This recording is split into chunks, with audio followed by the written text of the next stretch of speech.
Allow me to reintroduce myself. My name is.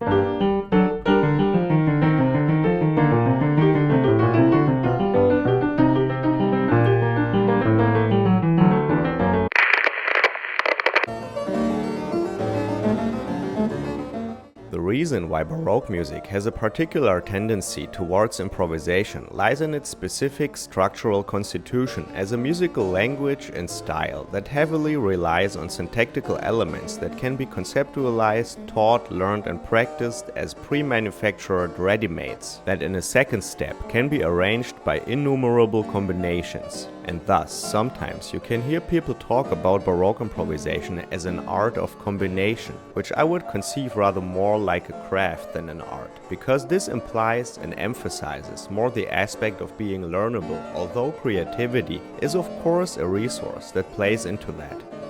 In 18th century teaching methods, the practice of transposing those ready-mades I mentioned provided a crucial aspect, and you can find actual pieces that consist just of a single or a bunch of selected building blocks. So that's the modern edition. And although that piece is declared as prelude, it is actually a modular exercise that transposes a circle of fifth sequence type to redundancy by connecting the transpositions via short modulations and cadences. So the student doesn't just learn the sequence in different keys, but as well learns how to close and connect musical phrases. Now, if this isn't an evident strategy that as well can be applied beyond the practice of written original partimenti. So I take a handful of building blocks that I already learned a while ago or that I just picked up when improvising, but I put them in a fixed syntactical order that I still manage to memorize, and then I'm gonna transpose this whole thing via modulation, which makes a circular exercise. And that's gonna go down in two levels of difficulty. Level 1 is pretty doable, and as you will see a little bit on the French side. Non, c'est... Level 2 is probably more demanding, as its entire construction is not just longer, but all in all a more complex arrangement of elements. Let's start with this one and I will give you an impression of the whole exercise, and after that we'll chop that thing into pieces.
The whole thing can be broken down into two complete phrases, by which each of them can still be divided into two components. Those parts on the right are two different cadences that confirm their local tonics. On the left, there's two different phrases. The upper one is a sequential building block, commonly known as faux bourdon on the descending tetrachord. The other one, on the bottom, organizes the modulation to the dominant by simply introducing the leading tone in the bass, which should imply a sixth chord above it. In other words, the new dominant. And as improviser, you would internalize these chunks as separate vocabulary. First a double cadence.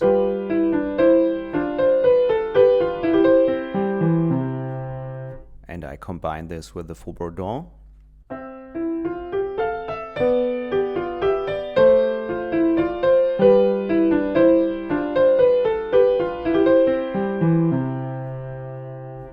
And the modulation.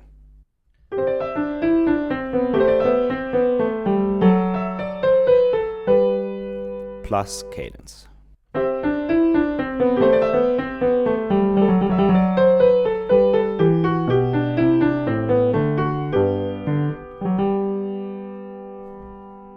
Well, wasn't there something more? I chromaticized the bass line in minor.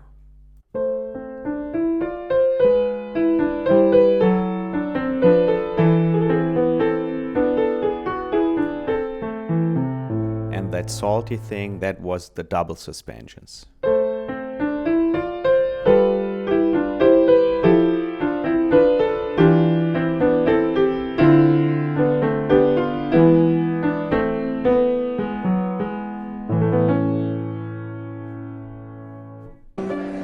So when are you gonna start? That's exactly what I was asking myself. So let's try another one like this, and I guess that means level 2, in which I was trying to push myself a little. But this time I'm gonna introduce the components first, and then you get the whole muffin. Just like in level 1, I start out with a sequence.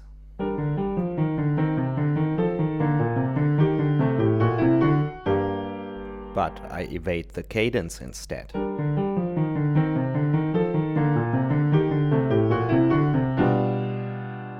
And that secondary dominant introduces a printer.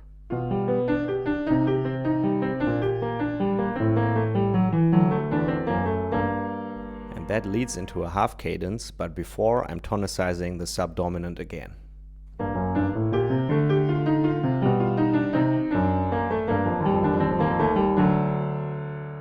But in some cases, I'm still gonna do a complete cadence.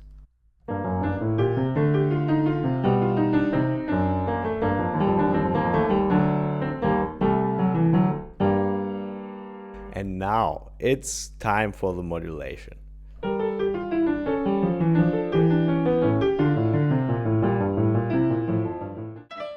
rest is just the same, isn't it? And that's what this exercise is about. Let's get it on.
Thanks for watching, guys. I hope you enjoyed the video.